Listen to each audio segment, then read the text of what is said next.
Welcome, Johanna. I am so excited to have you on the show today. Thank you for joining me. Absolutely. Thank you, Noelia. I'm so honored to be here, to be a guest, to be on Ops and Outcomes. And I'm excited for just lots of learning and sharing. Yes. Well, one of the reasons why I'm so excited to have you on is because you have this wonderful career that intersects all these different areas of nonprofits, which I think is going to be really valuable for folks to listen to. In addition to that, on a personal level, you have been such an inspiration for me, and you have been such a great champion of my work, and I just really appreciate it. And I really appreciate you being like one of my first guests. There's some fun facts that I have about you that maybe later we can get into, but I'm just going to throw them out there now. Johanna rides a Harley motorcycle, which is a huge inspiration. She's also a singer and she also plays the guitar, which is really awesome. So later I will be asking you a little bit more about your hobbies and the things that Okay. keep you grounded and centered. But going back to our professional work together, you sit at this unique intersection of doing operations for organizations. But I know that in many of the roles that you also have done kind of like fundraising and in managing membership associations and understanding how that ends up being this cross-functional role with other teams doing programs or even event management. So Yeah. with all of that knowledge and all of that great experience and perspective that you have, I would love to hear what you think are some of the habits that orgs really need to develop to be Mm. strong in these different areas. Yeah. Thank you, Noelia. So, most of my career has been in nonprofits. I've been, in the nonprofit sector for the better half of my career, going on 15 years. I did work for the state as well. And, nonprofit is just such a unique environment.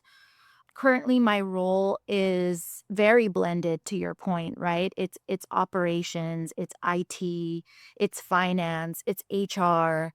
There's the employee relations, the staff development, the benefits.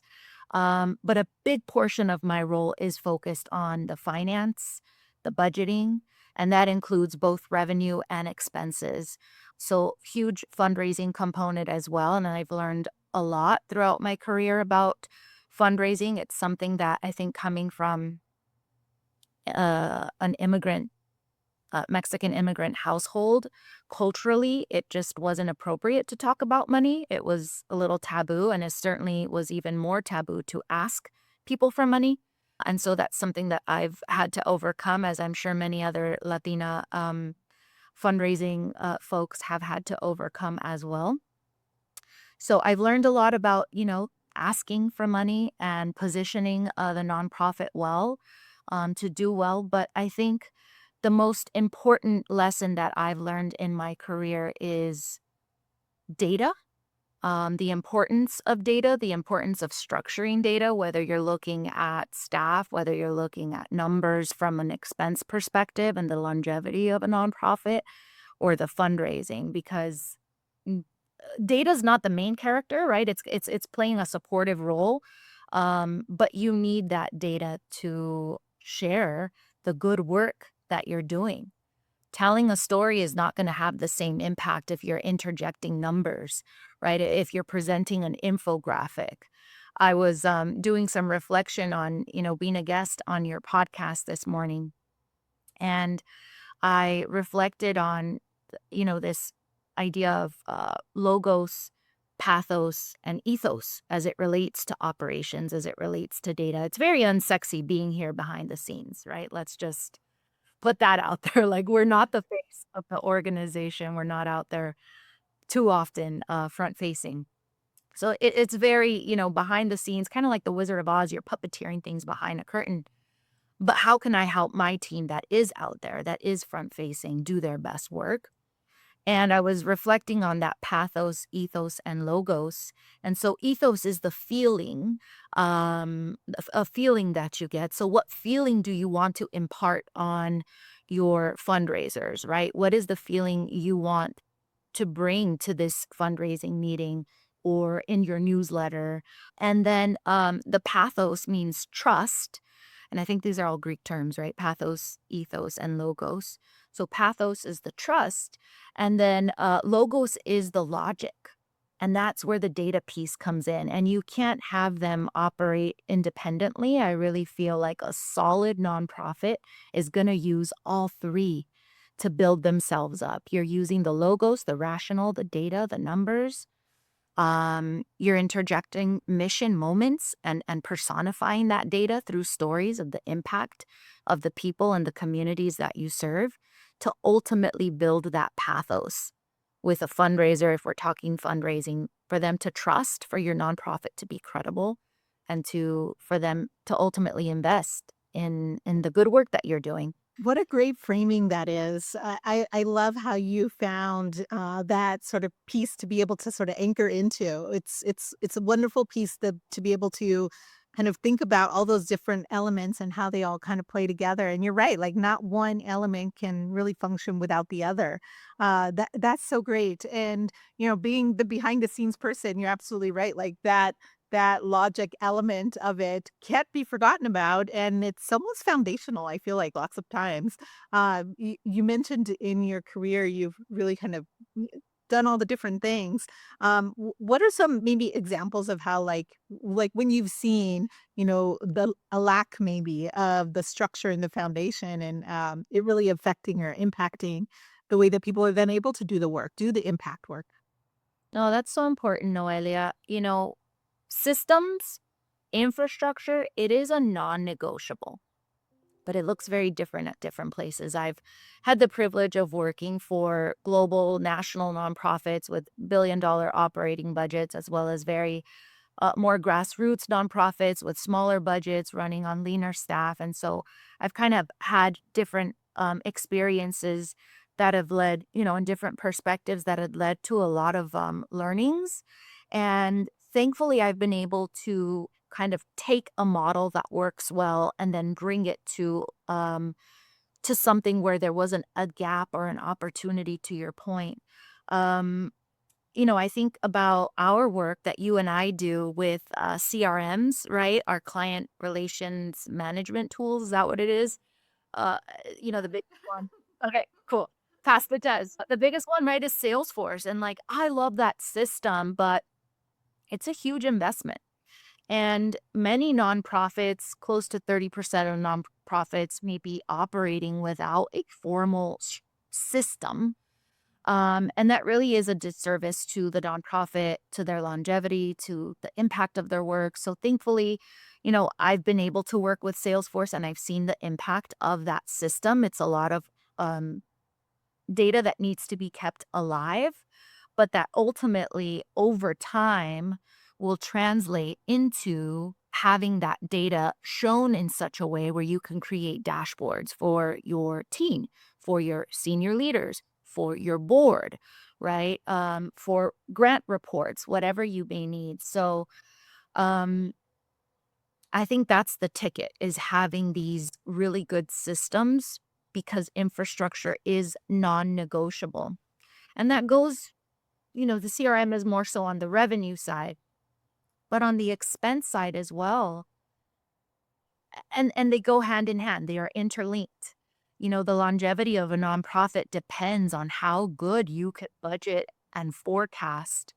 And that includes, what do you have coming in? What is your cash flow? And so in smaller nonprofits, sometimes executive directors carry all of that institutional knowledge in their head.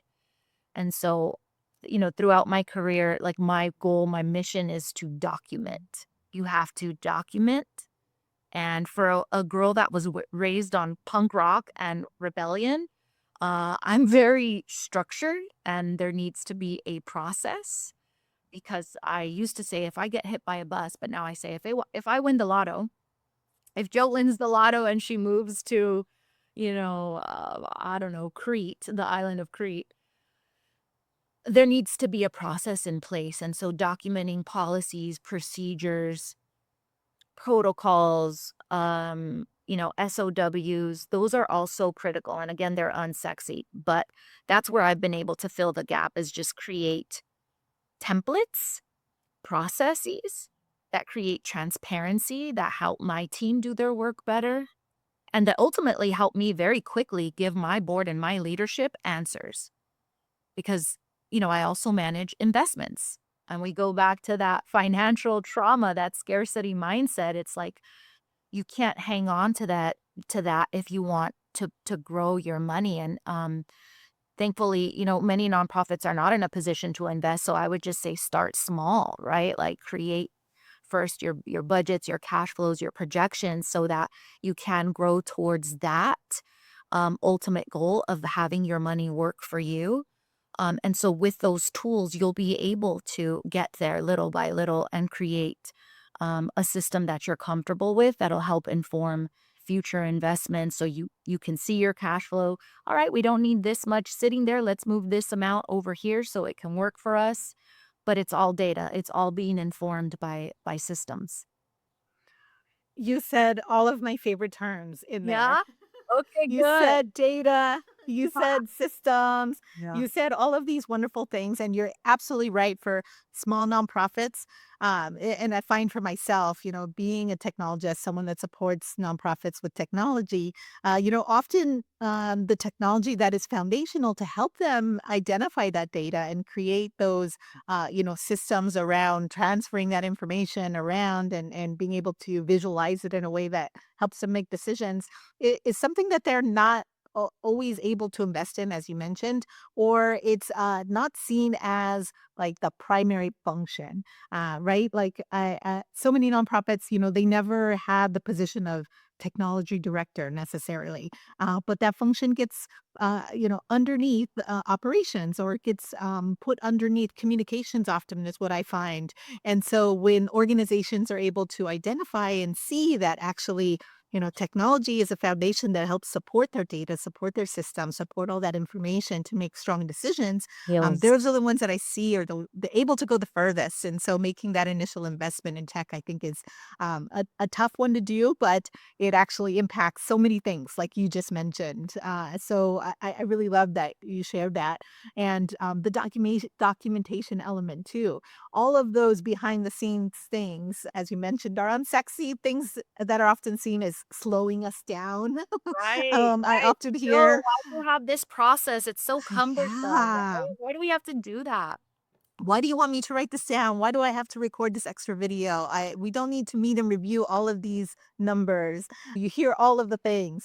I'm curious, as someone who has led in these functions, now how do you get folks to, take the time to document, take the time to look at the data and to care about those things? How do you champion this effort into developing systems and data? I wanna be funny and I just, like, go like this. I don't. But, I'm a super, I take everything pretty lighthearted. I mean, I'm very serious, but I love to engage my team. So how do I do it? Because it's not easy, and there are many layers of it not being easy. I'll give just a quick story. I was at a nonprofit, a very, big nonprofit, that was adopting a different system. So historically, this nonprofit has operated as a chapter nonprofit, and there are many nonprofits that used to do that, that operate with local chapters, local leadership, local systems, and then there's this national kind of entity, but they don't have a lot of relation. Well, I joined this nonprofit at a time where they were merging all of their chapters into one centralized system of national headquarters, and it included all of the policies, the fundraising. Local chapter executive directors perhaps didn't have the discretion that they used to have, the autonomy that they used to have. And so it was a very difficult process, I'm sure. I came in at a very entry level position, but even at my low level, and we'll talk about that as well, right? Not having a fancy title, but still creating impact. Um, Even at my level, I felt that from, the difficulty of change management, that exists at the staff level, at the leadership level, and even at the board level, which can be really difficult for executive directors that manage that and have to massage it out with their board members. That oftentimes are just such a lifeline to a nonprofit opening doors and giving up themselves. So all that to say, um, I I heard once many years ago and it stuck with me, Simon Sinek's why, start with your why. And everything I do in life as a parent, as an employee, as a boss, I start with my why. Like, I don't just tell you that we're going to do something and show you the outcomes. I want folks to understand the why. And so I think when you can articulate the kind of that intrinsic value of like, we're here to serve this community, whatever that may be for the nonprofit or the organization that you're working for, like really get down to that core. And so there's this visual that Simon Sinek has. There's these golden circles, and at the core is the why. Then later, of course, you can expand on the how and the what. But I think that's important is just sharing your reasoning, your logic. Hopefully, you'll get buy in. But I think sometimes as leaders, you have to that is your role is you have to execute even when you don't have 100% buy-in, and hopefully folks over time will understand. And I think that's what I have found most recently in my work is that there's a lot of pushback on why would I want to do this? Why would I want to do these dashboards and dedicate time to pulling old data? But as time progressed, the buy-in does happen. It's not overnight. It is a process. So true. And it's understanding that why I feel like that it's almost like a lifelong journey, right? Like have you always known that you wanted to do this type of work, like No, impact driven work? no, Noelia. No. I come from very, very humble beginnings, and that's why I feel most recently as I've matured, to give it back. I would Mm, love to be in a classroom someday or, just mentor yeah. the next generation of youth somehow, some way. I've spoken at my college alma mater, and some of their political science classes. I have my MPA, in public administration, and so I wanna give back because no, I didn't always know why. No, yeah, I was in survival mode. Right? As so many of us are. You're just trying to, "Do I have enough money for the bus today? Do I have enough money for lunch today?" You couldn't dream bigger than the 600, 700 square foot apartment that you lived in. And, I think that's really sad, but I think my story is a testament to and I'm not gonna get emotional because I always do.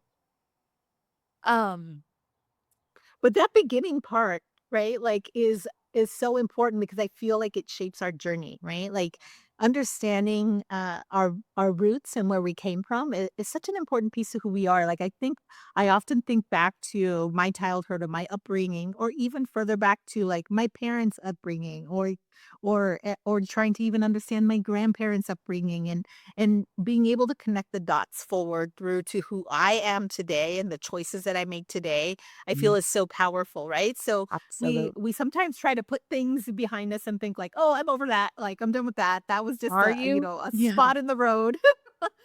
But Yeah. it shapes us and it's okay, right? So, It I fuels mean, I would us. love to hear like what was like your first gig in like professional life? I always love hearing people's like Oh, first professional job. What was it? yeah.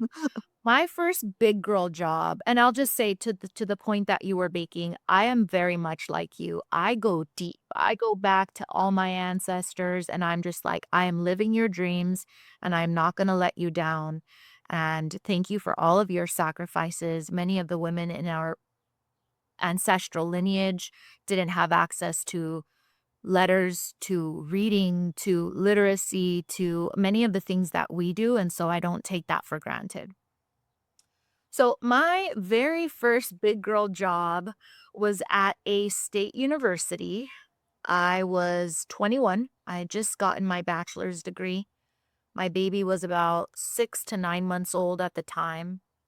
I got pregnant during my senior year. I got married very young, um, and got pregnant as I was finishing up my undergraduate studies, and I just remember being extremely nervous. I remember my mom braided my hair for me that day when I went to the interview, and I had an amazing interview. The gentleman that hired me is still my friend to this day, and, I learned a lot from him.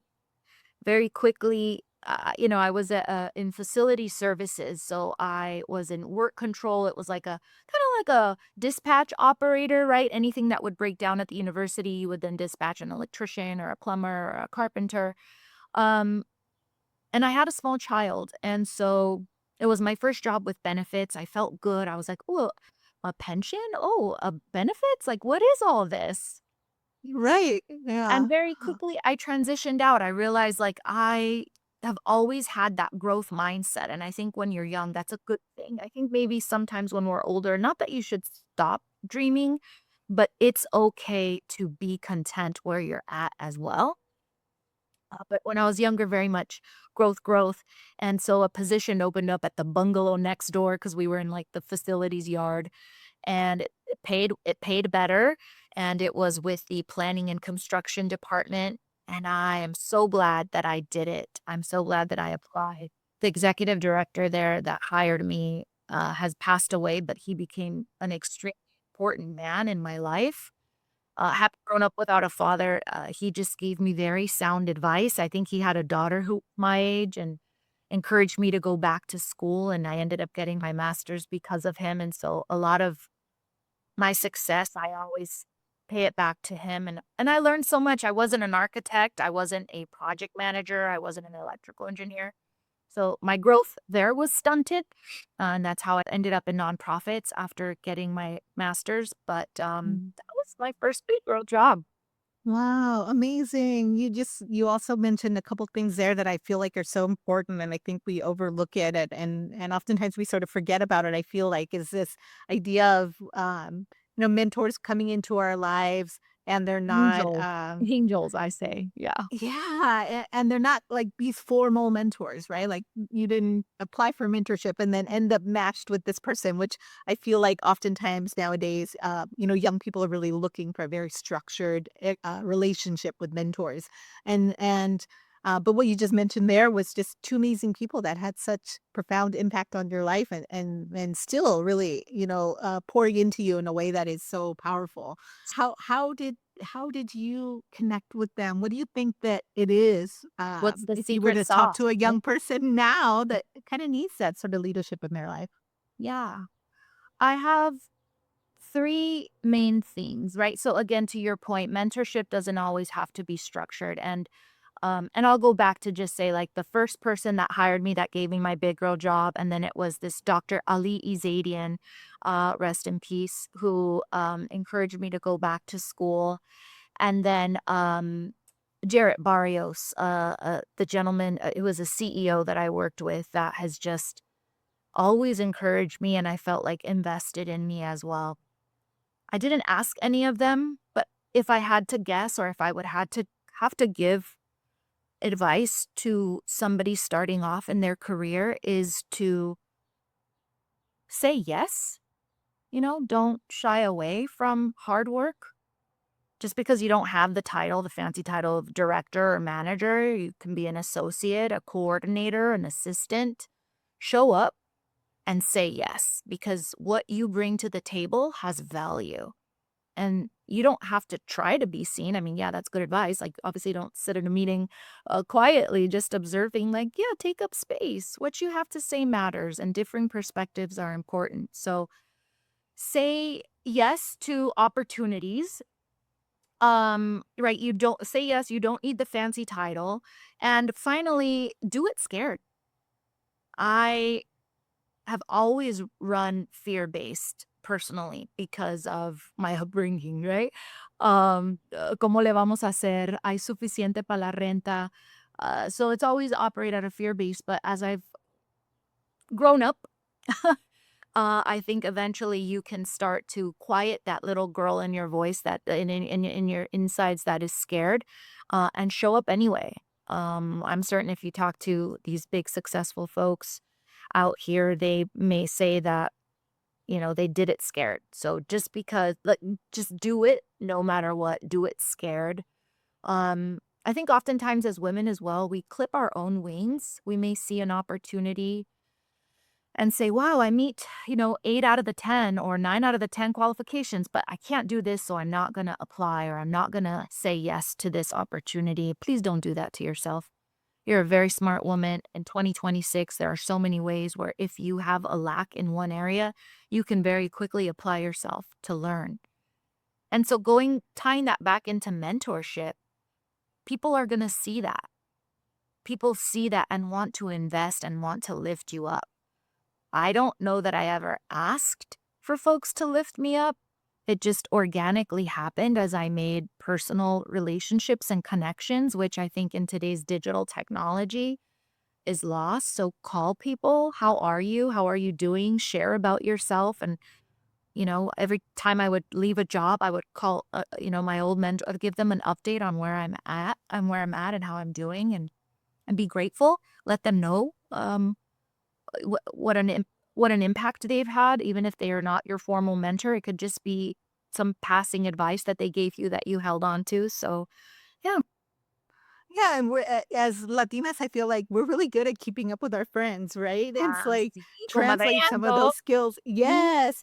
How do we translate some of those skills into our professional life? And this idea of like having to keep everything separate and clean is not real, right? Like we want to treat the people that we engage with on a professional level, with that same connection and relationship building that we do with our best friends and our family. And that's what really it sounds like you did with folks, like, you just treated them like a part of your life, and they stayed in your life for that reason, and they valued you for who you were, and,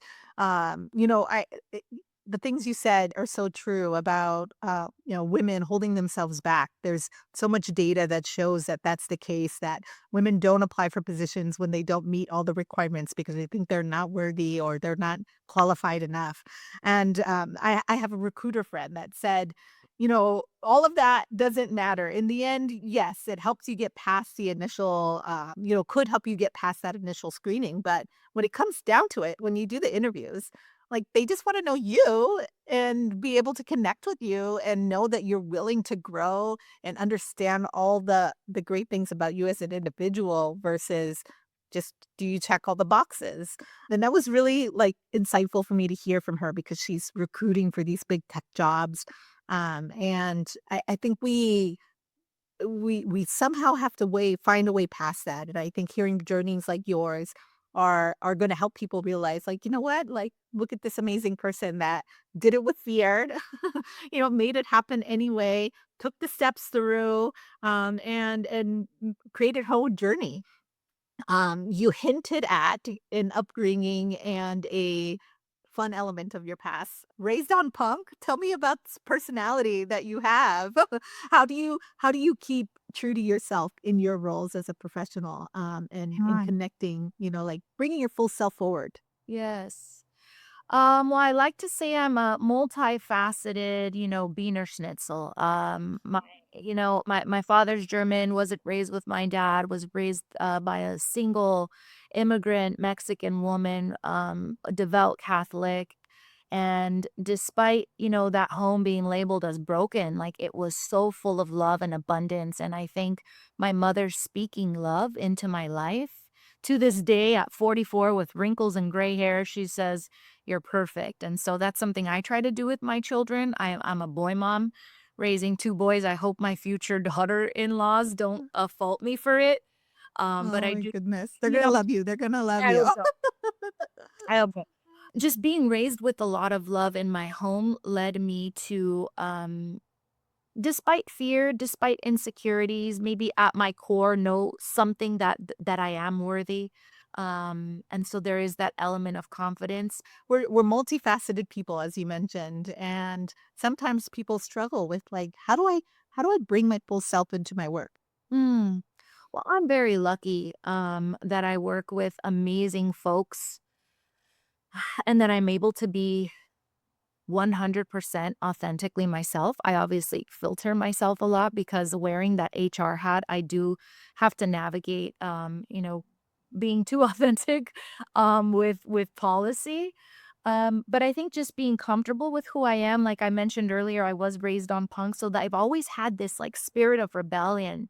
And perhaps that's helped me in questioning why, which I hope my my bosses don't interpret as insubordinate Johanna coming to question, but it truly is just a curiosity of, because lead that servant leader with my why, is I always kind of question or try to understand the why.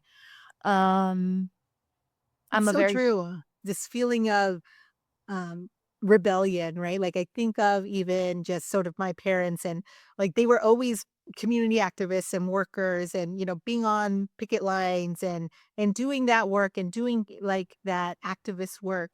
And so that shaped who I was and how I thought action is taken, right? Like and so once I started working within nonprofits, my natural tendency was like, yeah, let me question why things are being done the way that they're being done and not in a bad way, like how you're saying. It was always with that, idea of, like, we all should understand why things are going the way they're going, and, we should all have input. And sure, of course, I, learned early on in my career that sometimes leadership is not going to wanna hear all your great ideas, especially when you're brand new in a new position where maybe What? you don't have all the data and understanding yet. Yes. So, a learning process along the way. But I just love the way you frame that as like being raised on punk and this what did you say, a sort of understanding of rebellion or Yeah, like spirit of a rebellion, spirit of rebellion. necessarily anarchy, but just, Yeah. a Yeah. pushback, and also too that, the push against the man, right? I think, being raised in an immigrant household, and I don't mean man and as in the gender, I'm saying like the system, the powers that be. I learned very early on that we have to speak up for those that do not have a voice. My mother was an immigrant. My mother lived very humbly and brought as much as possible her family out of poverty. And if I am now in a position to speak up for single parents in poverty that are struggling with their immigration status, like that is my duty at my core, my why. So powerful, right? Like, man, our mommies were amazing, right? I love asking my mom about her life before she had children because it always feels so surprising. She always has a new story, a new adventure, a new something that she has done that is just shocking to me, right? Like, how did she do that? How did she accomplish all those things at such a young age?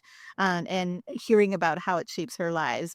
And you're right, then that becomes something that is ingrained in us that then, as for yourself, became part of who you are, like, that's what you now carry forward into the work that you do. It's just so powerful and amazing. And to think that they did it in a time where women's voices, were kind of silenced, in a time where they didn't have opportunities the way you and I have now, it's just even more incredible. And that's why there's even more of a drive for us to do the work that our grandmothers and mothers couldn't do. Oh, thank you so much, Johanna, for joining me today. I really appreciate all the wonderful work that we get to do together. Is there any final thoughts that you'd like to share with anybody who's up and coming and wanting to get into impact-driven work, maybe on the operations side or even in the, fundraising or HR side? Yeah. I think we've touched upon it, right? Find someone that does it well. Don't compare yourself, but find someone that's like a goal, like, oh, she does that really well. I want to be like her. And just kind of pick their brain, someone that's in your close circle. Do it scared. Um, Look for opportunities to say yes beyond your immediate scope. If you feel like your current work isn't your dream job, that's okay. Look for work that's adjacent that you can plug into on committees or other nonprofits to volunteer in. And then I wanted to also say, you talked about motorcycle riding, and I'm still waiting for you to get your two wheels. Um, Yes, you have to tell us about how you decided to start doing that because I mentioned to you, I think you showed me a video of yourself or I don't know how I figured it out, but it has been a dream of mine to learn how to ride a motorcycle. And yeah. then boom, you show me videos of you on a Harley. It's also Amazing. been a dream, but oftentimes as Athenas, as women, sometimes as mothers, we put ourselves on the back burner, and so, like I was gonna say in your leadership journey, like, don't forget to invest in yourself and do things that feed your soul. We have very stressful lives, our careers can be very demanding, and so find something that fills your soul. And for me, that is being on two wheels and just getting lost on my motorcycle. It's when I completely recharge the battery to 100. Yeah, it's where I get lost to find myself. Oh, so fantastic. Thank you for sharing that. That's one of the most important things, right? That we can't forget is how do we rejuvenate ourselves? How do we find those things that really, yeah, fill our cup? I know this is going to be super valuable for folks that are working in nonprofits or have Yes. just a curiosity about getting into Yes. work with nonprofits. Well, thank you. I know you know, but I want your listeners to know that you are a brilliant woman, and I'm so thankful that you are creating this space. And I am just truly grateful for the way your brain operates and that you don't keep it there. Now through your podcast, you're sharing that with so many. So thank you, Noelia. Thank you, Joe. All Okay. right. See you. Thanks for spending time with me today. If you want to keep the conversation going, you can find me on LinkedIn. And if you haven't already, make sure to like and subscribe to our YouTube channel. You can also find the podcast on Apple Podcast, Spotify, or your favorite podcast app and subscribe there. If you enjoyed this episode, leave us a comment with your thoughts. Share it with a colleague who might be in a similar spot. And please consider leaving us a rating and review. That helps other nonprofit leaders find the show. Thanks again. See you next time.